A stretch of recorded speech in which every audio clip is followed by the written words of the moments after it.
bienvenue. L'ONPE et toute son équipe vous remercie infiniment d'être présents en nombre aujourd'hui pour ce 12e séminaire des ODPE. Pour introduire cette journée de travail, nous vous proposons de revenir sur l'actualité riche et abondante de l'ONPE en 2024. Je laisse donc à présent la parole à Anne-Louis, chargée de mission à l'ONPE. Bonjour à tous et à toutes. Bonjour à toutes et à tous. Et bienvenue à ce 12e séminaire des ODPE. Et tout d'abord, je voudrais excuser Florence Dabin, qui est la présidente du groupement d'intérêt public France Enfance Protégée, qui est indisponible ce jour, ainsi qu'Anne Morvan-Paris, notre nouvelle directrice générale depuis le 1er août 2024, qui ne pourra pas non plus être avec nous. Depuis le départ de Flore Capelier, l'intérim fonctionnel de la direction de l'ONPE est assuré par les chargés de mission, Magali Fougère-Rico, Marion Cerizuela et moi-même. Cet intérim va prendre fin en janvier 2025 avec l'arrivée du nouveau directeur de l'ONPE, Grégory Dubois, qui est actuellement responsable de l'ODPE du Nord, qui est présent parmi nous aujourd'hui et à qui nous souhaitons la bienvenue. Aujourd'hui, nous sommes 108 participants représentant 67 départements. Cette journée annuelle est un temps fort pour l'ONPE et pour les liens que nous souhaitons entretenir avec vous, avec les ODPE. Nous essayons tout au long de l'année de répondre à vos demandes, de suivre vos travaux. Tous les 2 ans, nous effectuons auprès de vous une enquête pour suivre les évolutions du côté des ODPE et merci beaucoup de répondre à ce questionnaire. Ça permet vraiment de faire le point ensemble. Ce rendez-vous annuel, dédié aux responsables des observatoires de la protection de l'enfance et aux directions enfance-famille, est l'occasion pour l'ONPE, Centre national de ressources, de revenir sur notre actualité et nos travaux, mais aussi d'ouvrir un espace de partage d'expériences et d'échanges avec les départements. C'est vraiment un moment privilégié pour procéder au recueil des besoins dans les départements et pour repérer les évolutions du champ de la protection de l'enfance. Cet événement vise à favoriser l'interconnaissance et la synergie entre les ODPE et l'ONPE, mais également entre les ODPE entre eux, ce qui nous paraît important pour soutenir les observatoires. Et c'est une des raisons pour lesquelles nous avons cette année proposé aux ODPE une demi-journée supplémentaire de rencontres et de travail demain matin. L'ODPE, c'est une instance clé pour s'appuyer sur les partenariats en département et construire des projets pour la politique publique. Dans le contexte de difficultés nombreuses que connaît actuellement la politique de protection de l'enfance, il semble particulièrement nécessaire de disposer d'un espace partagé de connaissances et de réflexion, de prise de distance aussi avec les difficultés du quotidien, pour élaborer des pistes d'évolution et continuer à construire une culture commune entre les professionnels et les acteurs, comme le permettent les missions des ODPE. Le programme de notre journée a été construit avec la contribution de l'ensemble de notre équipe, mais repose plus particulièrement sur le travail de nos collègues Louise Geneste, qui anime depuis plusieurs années le réseau des ODPE, et qui a été rejointe l'an dernier par Gaëlle Castrec, après un long parcours en protection de l'enfance en département, pour renforcer ce travail d'animation de réseau. Je remercie nos 2 collègues et tous les membres de l'équipe pour le travail de préparation de la journée. Je profite aussi de cette occasion pour vous donner des nouvelles de notre équipe qui s'est enrichie de 2 personnes. Julie Collard, rédactrice graphiste qui a rejoint en fin d'année dernière le pôle éditorial, et Amandine Isaïa, chargée de mission éducation nationale depuis septembre 2024. Pour améliorer notre connaissance réciproque, il nous semble important de revenir rapidement sur l'activité de l'ONPE et de vous présenter tout ce que nous mettons à votre disposition en tant que Centre national de ressources, conformément aux missions confiées à l'ONPE par la loi de 2022, ainsi que les supports sur lesquels vous pouvez retrouver ces ressources, en rappelant en préalable 2 points forts. D'une part, que ces ressources se reposent sur une démarche fondée sur une approche pluridisciplinaire, une rigueur scientifique inhérente à l'ensemble des productions et une articulation étroite entre pratique et recherche. Et d'autre part, que l'ONPE, Centre national de ressources, s'attache à renforcer le travail de production et de transfert de connaissances déjà en place pour rendre visibles les connaissances scientifiquement étayées et favoriser leur appropriation par l'ensemble des acteurs. Alors donc, quelques mots sur notre activité de cette année. Tout d'abord, le développement des données et connaissances.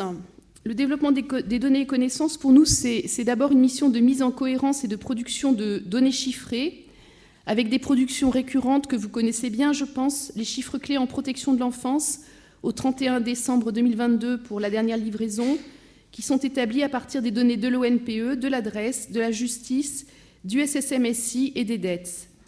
Donc données publiées en début d'année, ainsi qu'une note portant sur les données des prises en charge en protection de l'enfance, note qui analyse les variations départementales et les évolutions à partir aussi des sources statistiques de l'adresse et du ministère de la Justice. À quoi il faut ajouter notre enquête annuelle sur les pupilles de l'État. La dernière porte sur l'année 2022, elle est sortie en juillet, j'y reviendrai rapidement. Le développement des connaissances, c'est aussi chaque année le lancement par l'ONPE d'un appel à projet via notre conseil scientifique. Appel qui est double avec un appel à projet ouvert et un appel à projet thématique qui a porté en 2024 sur les négligences en protection de l'enfance. 3 projets ont été retenus cette année. La particularité, c'est qu'ils impliquent tous des départements et ils sont assez prometteurs en termes de résultats et de connaissances qui pourront alimenter les pratiques. Le premier projet porte sur l'accompagnement des familles issues des classes moyennes et supérieures dans le cadre de la protection de l'enfance, qui est un sujet sur lequel nous avons très peu de données et qui permettra de voir quelles sont les trajectoires familiales et les pratiques professionnelles mobilisées autour de ces populations. C'est un projet qui est mené avec l'appui du département du Nord et de son ODPE. Un deuxième projet va s'intéresser à la participation en protection de l'enfance, au vécu et aux représentations des parents et des professionnels en contexte de milieu ouvert, donc la participation en milieu ouvert. C'est un projet qui sera conduit notamment sur un terrain qui est l'IDEFI, le gros établissement public de Seine-Maritime. Enfin, le troisième projet qui a été retenu par le conseil scientifique est une recherche clinique qui a pour objet d'évaluer l'implantation en placement familial, enjeu très important, dans le département de Haute-Loire, du cercle de sécurité. Le cercle de sécurité, c'est un programme qui vise à promouvoir un attachement sécurisant chez l'enfant. Donc là, l'enjeu, c'est vraiment de soutenir les assistants familiaux pour répondre de façon sécurisante aux besoins des enfants. Si ce programme est validé, on peut espérer qu'il puisse ensuite servir au-delà du département de Haute-Loire. Donc vraiment, je pense que là, on a des projets importants à suivre. Ce dernier projet est porté par l'Université de Lyon. Vous dire aussi que notre prochain appel à projet est en préparation et que vous pourrez le trouver vraisemblablement sur notre site à partir de décembre. On ouvrira la période de collecte des projets qui seront proposés au Conseil scientifique de décembre à mi-avril.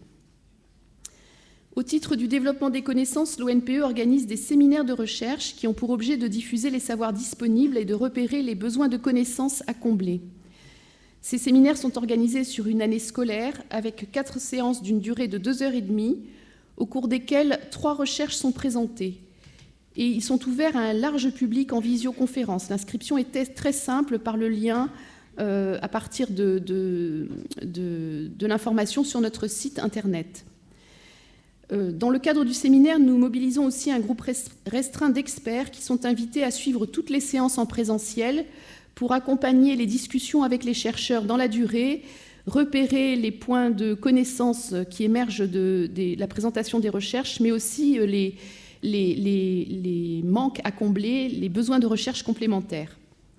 En 2023-2024, le séminaire a été co-organisé avec l'IERDJ. Il a porté sur les questions de logement, famille et protection de l'enfance. Les différentes séquences, vous pourrez les retrouver sur la chaîne YouTube de l'ONPE et d'ici quelques semaines, nous allons diffuser un document sur les conclusions du séminaire. Je vous rappelle aussi que l'an dernier, nous avons diffusé le même type de document sur les conclusions du séminaire sur les négligences, qui est un document assez riche mais qui n'a peut-être pas été bien repéré. Donc n'hésitez pas à aller le télécharger sur le site de l'Observatoire. Le prochain séminaire va avoir pour thème les questions d'adoption, adoption, filiation, parenté, origine. 14 chercheurs de disciplines très variées vont intervenir lors de 4 séances, avec cette année la participation à chaque séance de chercheurs québécois. On aura un contrepoint avec une région où les recherches sur l'adoption sont plus en avance, plus développées que chez nous. La première séance va se tenir le 6 décembre de 14h à 16h30, séance introductive présentant un regard historique sur l'adoption ainsi que ses enjeux actuels, avec des présentations de Jean-Hugues Deschaux, Yves Dencher et Anne-Marie Pichet, qui sont professeurs en sociologie, en histoire et en travail social. n'hésitez pas à diffuser largement l'information et le lien d'inscription que vous retrouvez sur le site, dans les services adoption notamment. Vraiment, je pense que ce sera une occasion d'entendre des recherches qui ne sont pas forcément très connues, de se nourrir d'évaluations de pratiques qui peuvent vraiment inspirer chez nous non seulement les domaines d'adoption, mais les questions d'accès aux origines personnelles qui sont vraiment émergentes chez nous, en tout cas sur lesquelles nous commençons à nous organiser. Il reste aussi quelques places en présentiel pour vous ou pour des collègues de département qui souhaiteraient suivre le séminaire dans son entier. Si vous pensez à des personnes qui seraient intéressantes d'inscrire, si vous souhaitez vous inscrire, vous n'hésitez pas à en parler à Caroline Toureau, qui est en charge du séminaire dans l'équipe. Alors, le développement des données connaissances, c'est également la production de revues de littérature, d'études, ainsi que les numéros de notre série ONPE Synthèse. Nous avons tout récemment publié une revue de littérature scientifique sur l'accueil des enfants par un proche qui va vous être présentée ce matin par son autrice, Lucille Basse, qui est en contrat-cifre à l'ONPE. Cette revue présente plus d'une trentaine de références pluridisciplinaires et internationales et elle débute par une synthèse transversale qui rend compte de la diversité des accueils par un proche selon les circonstances individuelles qui ont conduit au retrait de l'enfant du domicile parental. Également, donc, nous avons publié, je vous le disais, en juillet, le rapport annuel sur la situation des pupilles de l'État en 2022, dont une présentation vous sera faite par Milan Momic dans la matinée. C'est une étude qui se base sur les données exhaustives remontées par l'ensemble des services déconcentrés de l'État et des conseils départementaux. Elle est vraiment très riche et nous la suivons très attentivement, car depuis quelques années, nous observons, et vous le savez bien, une augmentation du nombre de pupilles de l'État. Le statut de pupille est de plus en plus mobilisé pour un nombre important d'enfants et les premiers retours des questionnaires qui ont été remplis pour 2023 nous donnent à penser que l'augmentation va encore se poursuivre de manière importante en 2023. Également, nous allons très prochainement publier un rapport d'étude qui s'intitule « Protéger les enfants confiés sur le long terme », une étude que nous avons menée pendant plusieurs mois et qui vise à mettre en lumière les organisations et les pratiques pour favoriser l'adéquation du cadre juridique des enfants protégés dans le long terme avec leurs besoins fondamentaux. Et ce, depuis l'évaluation initiale des besoins des enfants jusqu'à l'élaboration d'un projet de vie. Donc c'est une étude très transversale qui revisite l'ensemble de la chaîne de responsabilité autour de la prise en charge des enfants en placement dans la durée. Elle vous sera présentée cet après-midi. Alors, la collection des ONPE Synthèse a été lancée en 2021 pour favoriser le transfert de connaissances à travers un format court de 4 pages avec 5 numéros par an. En 2024, nous avons publié 2 numéros dans la sous-collection Repères en protection de l'enfance. Le premier porte sur les questions de soutien de la réponse aux besoins spécifiques des jeunes enfants protégés. Numéro 16. Le numéro 17 porte sur une autre question bien importante, le placement à domicile, sens des pratiques et cadres juridiques. Nous savons que cette question est particulièrement à l'étude dans les départements après les avis et arrêts de la Cour de cassation, qu'il existe des besoins d'échange entre les services.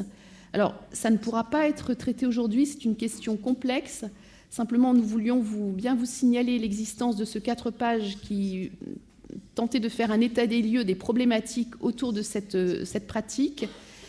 Et il nous semble aussi que les inter-ODPE, dont je reparlerai, peuvent être un espace pour évoquer ce sujet, ce qui a déjà été le cas d'ailleurs lors de réunions qui se sont tenues cette année. Nous avons également publié un ONPE Synthèse récemment sur une recherche très intéressante qui a été validée par le Conseil scientifique, qui est une recherche de droit comparé entre la France et le Québec sur les questions de placement long et de maintien des relations parentales, et qui est en lien d'ailleurs avec l'étude que nous avons menée à l'ONPE sur les enfants placés dans la durée. Cette recherche sera présentée aussi prochainement, j'y reviendrai. Enfin, prochainement, le prochain ONPE Synthèse qui va sortir portera sur la question de l'accès aux archives en protection de l'enfance. Et puis nous aurons un dernier numéro d'ici la fin de l'année. Vous dire aussi, en termes de support pédagogique, que nous avons réactualisé la fiche sur le dispositif de protection de l'enfance. Elle a été réactualisée sous le pilotage de l'ONPE. Vous pouvez en prendre connaissance en la téléchargeant sur le site, mais elle est également à votre disposition au stand de la documentation auprès de Françoise Delahaye. Les travaux et publications en cours. En cours, nous avons la note biannuelle sur l'état des lieux de la mise en place des ODPE en 2024, dont les premiers résultats vous seront présentés par Louise Geneste. Elle sera publiée début 2025. Et puis également en cours, l'étude sur la scolarité des enfants protégés qui va se poursuivre en 2025, qui s'inscrit dans la continuité de la revue de littérature publiée fin 2022 et sur laquelle un document synthétique a été publié récemment. L'étude, elle vise vraiment à identifier et à mutualiser les pratiques à l'œuvre sur les territoires pour favoriser une scolarité positive pour les enfants protégés, en s'appuyant sur les savoirs scientifiques et expérientiels des acteurs de la protection de l'enfance, mais aussi de l'éducation nationale. Un petit mot sur nos événements. Nous organisons donc des webinaires recherche et pratique pour mettre en lumière les travaux de recherche soutenus par le Conseil scientifique de l'Observatoire. C'est un format où les chercheurs viennent présenter les principaux résultats et nous invitons un professionnel à lire la recherche et à ouvrir la discussion avec les chercheurs à partir de ces questionnements, de sa pratique, de ces questionnements sur la recherche liés à sa pratique, et donc avant qu'il y ait un débat plus large avec l'ensemble des participants. Une rencontre s'est tenue en février 2024 sur la question des liens en protection de l'enfance à l'épreuve du territoire, à partir d'une recherche qui avait été menée par Sandrine Amaré. Et la prochaine rencontre, le prochain webinaire recherche et pratique aura lieu mardi prochain, mardi après-midi, de 15h à 16h30, et sera consacré à la recherche, la fameuse recherche de droit comparé sur le placement longue durée en France et au Québec. Elle sera donc présentée, cette recherche, par ses autrices, Caroline Siffrin-Blanc et Carmen Lavallée. Nous avons également eu, le 4 avril, une journée de lancement du réseau de jeunes chercheurs en protection de l'enfance, sur lequel je reviendrai rapidement et qui vous sera aussi présenté plus longuement cet après-midi, avec une journée d'études consacrée aux enjeux de la recherche en protection de l'enfance et à la co-construction de ce réseau. Le 28 mai, à Lille, s'est tenue la remise du 4e prix de thèse en protection de l'enfance, prix ONPE Fondation de France, donc qui s'est organisé en partenariat avec l'Université catholique de Lille. Le prix a été décerné à Camille Danner-Toiti pour sa thèse de psychologie qui porte sur les facteurs de risque et de protection au cours du placement, à travers une étude de devenir à l'âge adulte d'enfants placés, et en particulier sur les facteurs de protection contre le risque suicidaire. La 5e édition du prix aura lieu en 2025. Nous allons prochainement ouvrir la campagne de collecte des thèses candidates, et l'événement de remise aura lieu en 2026, et nous tâcherons de l'organiser avec une université comme les précédentes remises du prix de thèse. Les rendez-vous de l'ONPE, c'est un temps de rencontre annuel entre les acteurs de l'État, des départements, du secteur associatif et des chercheurs pour présenter les travaux menés par l'ONPE. Le rendez-vous s'est tenu cette année le 4 juillet autour de la publication « Écouter pour agir » sur la participation collective des enfants protégés. Donc la montée en charge de l'ONPE comme Centre national de ressources nécessite une montée en charge sur l'animation de réseaux sur différents axes. Bien sûr, la poursuite de l'animation du réseau des ODPE, et cette année, nous avons aussi souhaité nous appuyer sur les réseaux inter-ODPE pour renforcer les collaborations au niveau interdépartemental et puis entre l'interdépartemental et nous-mêmes. Donc nous allons poursuivre ce soutien ODPE, inter-ODPE. Un travail en réseau avec les directeurs enfance-famille est également en cours, pour lequel nous avons réalisé un recueil de besoins et réfléchissons aux modalités de fonctionnement les plus adaptées. Nous sommes également conviés depuis l'origine à participer à un réseau interdef, et c'est extrêmement intéressant pour l'Observatoire d'être associé à ces rencontres. C'est vraiment un lieu d'observation et de partage d'informations très précieux. Donc si d'autres réunions interdef se tiennent, et si vous souhaitez nous y associer, nous sommes bien sûr prêts à participer. Nous allons poursuivre également la constitution d'un réseau des acteurs de formation en lien avec les différents partenaires avec qui nous avons eu des échanges cette année, le CNFPT, l'ENM, le HESP, le NPJJ, ainsi que les écoles de travail social. Il y a un gros enjeu à travailler ensemble pour définir des contenus minimums de formation pour l'ensemble des professionnels qui ont à voir avec la protection de l'enfance, et peut-être réfléchir aussi à des formations de formateurs. Comment répondre aux besoins de formation en mobilisant tous les acteurs de la formation au niveau national. Ce sont des acteurs avec lesquels nous contribuons d'ailleurs régulièrement et nous poursuivrons ce travail en 2025. Nous avons donc également lancé en avril 2024 ce réseau des jeunes chercheurs qui vise à recenser au niveau national l'ensemble des doctorants et des jeunes docteurs qui ont soutenu leur thèse il y a moins de 5 ans et qui travaillent dans les domaines de la protection de l'enfance ou de l'adoption ou de l'accès aux origines personnelles, et ce, toutes disciplines confondues. Ce réseau est important puisqu'il compte près de 130 membres. Il permet de favoriser l'interconnaissance et le partage des savoirs. Il vous sera présenté cet après-midi. Et bien sûr, nous poursuivons et renforçons divers partenariats déjà engagés qui nous permettent de contribuer aux travaux menés à un niveau national et local. Pour finir cette présentation générale, nous voulions vous donner à voir les différents supports de mise à disposition des ressources auprès de l'ensemble des acteurs de la protection de l'enfance.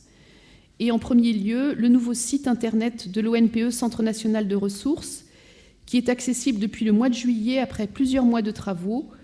Le site a été entièrement repensé dans son architecture et son identité visuelle, avec l'objectif de mieux diffuser les connaissances et d'actualiser régulièrement ses ressources, que sont les textes législatifs, les publications, les recherches, les dispositifs, les données chiffrées, l'agenda.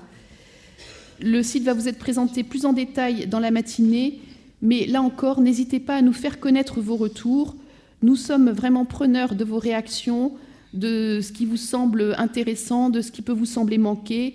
Nous sommes un petit peu encore en phase de rodage, donc vraiment transmettez-nous vos observations et retours sur le site. Une plateforme collaborative est mise à la disposition des ODPE, comme vous devez le savoir, pour optimiser la communication entre ODPE et également avec l'ONPE, également pour partager des travaux et des expériences initiées par des acteurs de terrain, et favoriser la capitalisation des connaissances dans le champ de la protection de l'enfance. Un flyer de présentation de cet espace est disponible à la table de documentation. Vous devez être abonné à la lettre de l'ONPE qui présente tous les mois un panorama de l'actualité de nos publications et plus largement du secteur de la protection de l'enfance. Elle compte environ 3500 abonnés. Et puis, nous avons également une chaîne scientifique sur YouTube qui met à disposition du grand public, comme des acteurs de la protection de l'enfance, des vidéos à caractère scientifique permettant d'approfondir les connaissances sur les sujets de protection de l'enfance, de l'adoption et des origines personnelles. Les contenus sont pluridisciplinaires et s'efforcent toujours de faire le lien entre recherche et pratique. La chaîne comporte aujourd'hui 76 vidéos au format divers. On y trouve des présentations de résumés de recherches récentes, des interventions à l'occasion de colloques, des séminaires, des présentations de thèses en vidéo courte, des présentations de nos principales productions. La chaîne a plus de 1000 abonnés. C'est aussi un espace pour trouver des supports pour animer des journées de formation, de sensibilisation. Donc là encore, ne pas hésiter à le consulter. Voilà, merci beaucoup pour votre attention. Et maintenant, nous allons démarrer les travaux proprement dits.